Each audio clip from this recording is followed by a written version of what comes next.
नेते अंबादास दानवे यांनी अन्न व नागरी पुरवठा मंत्री छगन भुजबळ यांचा नामोल्लेख न करता मांडले आहे. गोळी घालण्याच्या धमक्या आल्याने छगन भुजबळ यांनी विधानसभेत सांगितले होते. अंबादास दानवे यांनी विधान परिषदेत 289 अन्वये सूचना मांडून हा मुद्दा चर्चेत आणला. घटनेनुसार मंत्रिमंडळाचा जो निर्णय होतो त्यात मतभेद होऊ शकतात, पण निर्णय झाल्यानंतर त्यामागे सर्व मंत्र्यांनी खंबीरपणे उभे राहायला हवे. पण एक मंत्री तेढ निर्माण करण्याचा प्रयत्न करत आहेत. त्यांना कुणी गोळी घालीन असे म्हणत आहे तर त्यांनी पोलिसात तक्रार केली पाहिजे.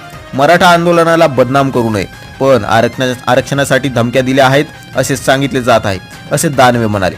सरकारमधील कॅबिनेट मंत्र्यांना धमक्या येतात तर सर्वसामान्यांच्या सुरक्षेचे काय असा सवाल करतानाच राज्यातील जनतेच्या सुरक्षिततेचा प्रश्नही महत्त्वाचा असल्याने यावर सभागृहात चर्चा होण्याची आवश्यकता आहे अशी मागणी दानवे यांनी केली. हल्ली प्रत्येकालाच धमक्या येतात. नीलम गोरे विधान परिषदेच्या उपसभापती नीलम गोरे यांनी दानवे यांच्या या सूचनेनंतर